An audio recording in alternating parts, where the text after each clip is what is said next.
Hey everyone, Rod DeGeorge here, and welcome to another episode in my Different Strokes series. Today, the incredibly talented Gretchen Menn and myself will jam a little bit on one of her compositions entitled Deja Vu. Stick around to the end and you'll get to hear us explain a little bit how we approach this. I hope you enjoy.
Hello from quarantine. Rod, thank you so much for having me. This is Gretchen Menn, this is Frances. And I loved this idea and I loved your solo, Rod. You have such fantastic technique and the knowledge and the taste to put it to very musical use. So I really enjoyed your solo, and now I'll share with you how I approached mine. So first I'll walk you through the chords and voicings that I used, and then I'll talk a little bit about my approach and break down the solo bit by bit so you can kind of hear what I was thinking. So chords starts off with a C sharp sus4 to A major 9 with no third, so that's spelled from the bottom A, G sharp, B, and E, and then G sharp sus4, and then the whole thing moves down, sequences down to the starting on the A sharp sus4, F sharp major 9 no third, and then we're going to call that an E sharp because that's what's technically correct, sus4. And that whole 4-measure sequence repeats 4 times for the duration of the solo. These sus chords give an ambiguity to the modality, and so that's what gives you a lot of flexibility as you're soloing over it. For me, I hear this as in C sharp major with a modal interchange in the second measure, meaning that you go to C sharp minor for just that second measure.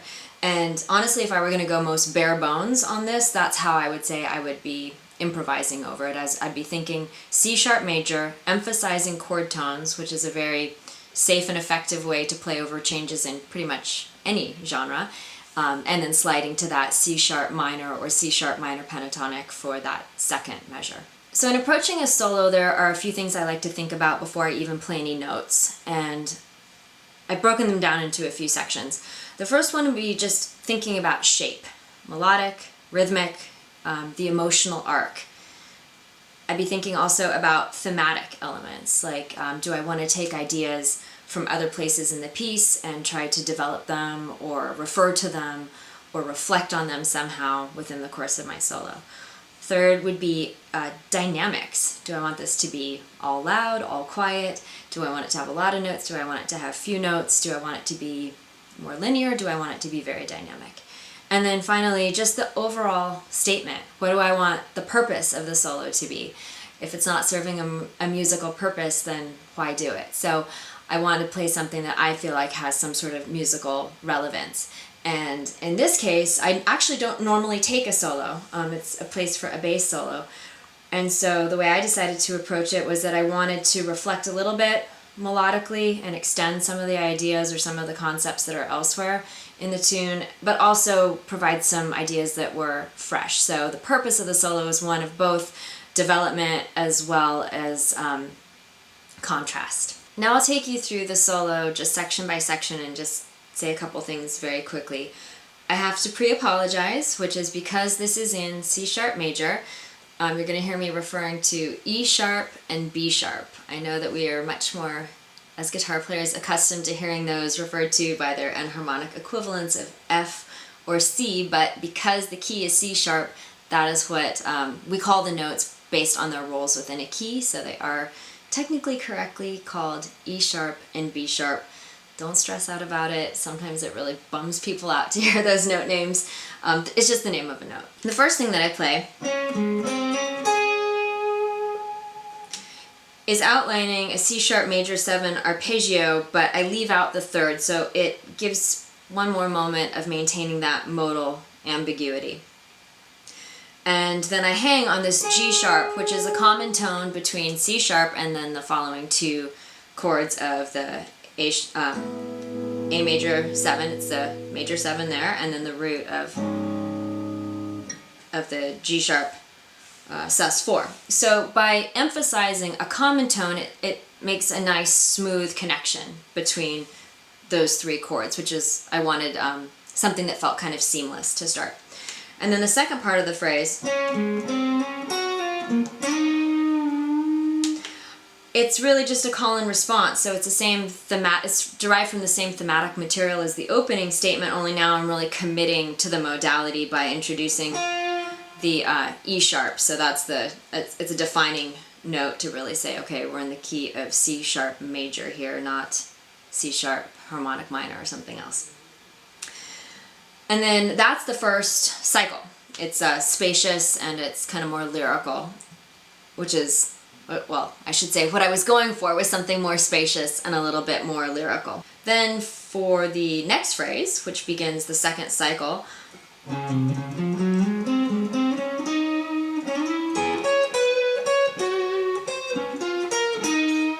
it's just outlining a C sharp major 7, but it adds the fourth in as well, so it really respects that sus4 sound that we're playing over.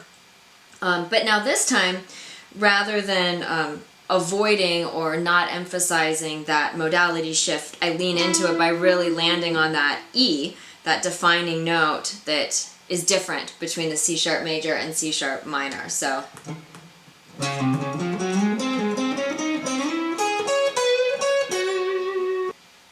for the third part,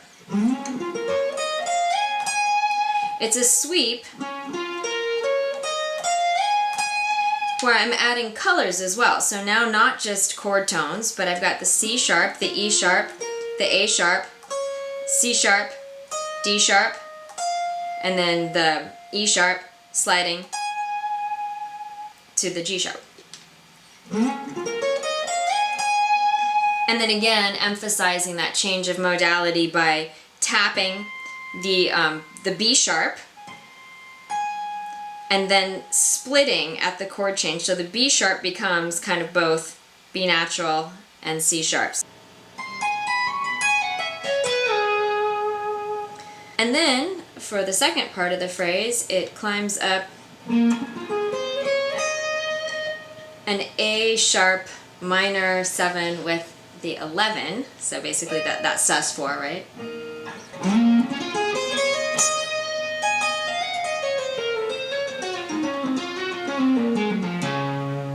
In that third cycle, it's really about that idea being sequenced, so the ascending swept arpeggio and then the descending tapped line, and adding colors in the form of just different notes and different non-chord tones as well.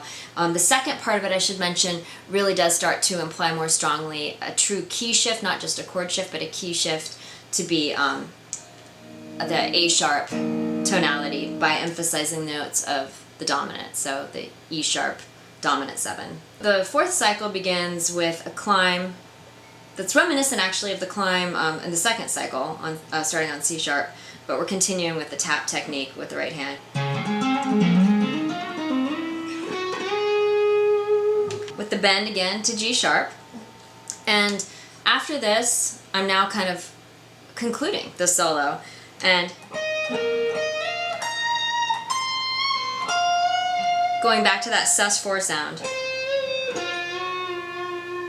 And then the little tag at the end that's with the harmonics.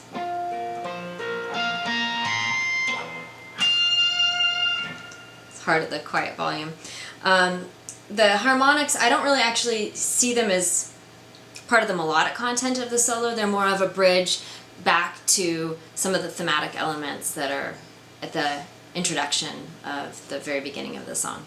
Thank you so much for watching, for listening. I hope you guys are safe and healthy, and wishing you my very best. Hopefully you enjoyed our different takes on Gretchen's tune, Deja Vu. I'd like to thank Gretchen for doing this episode, and as always, for such a stellar performance. I've been a fan of Gretchen's for quite some time now, and I actually had a chance to interview her when she released her brilliant CD, Abandon All Hope. I'll link that interview right up here. Very fun interview. We get to talk about a lot of different things. If you're a fan of Gretchen's, I know you will enjoy that interview.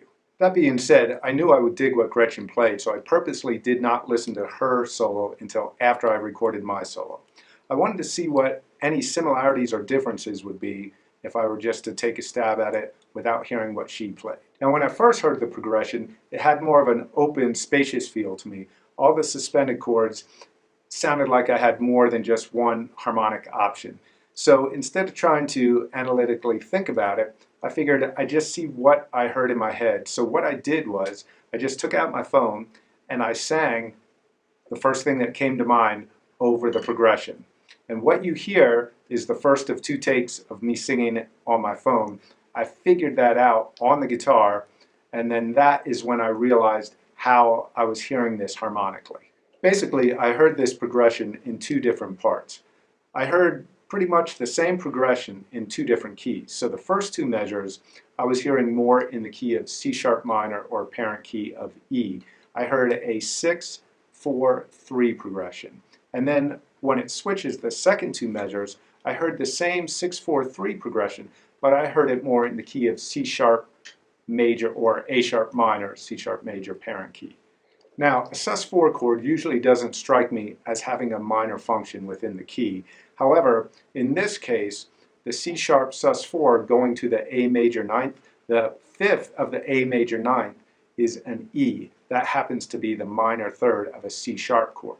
So with those 2 chords together, I believe that's what led me to hear it in that way for that opening melody, which kind of set the tone for my approach to the whole progression.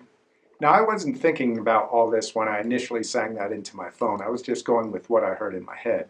But if I were to analyze that as to why I heard it that way, it's basically because I believe the first 3 chords, the first 2 measures of the progression, the notes of those chords basically spell out the C sharp minor scale. In the second half, the notes of those chords basically spell out the A sharp minor scale.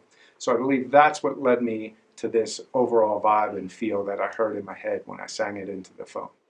Now, when I heard Gretchen's approach, not only did I dig it right off the bat, I immediately heard she had a different approach harmonically than I did. It sounded like she approached that C sharp sus4 as the 1 chord, which in turn makes the whole progression in the key of C sharp major, except for that second measure. And what that did to my ear, it made that key change of the second measure stick out more, make it more impactful.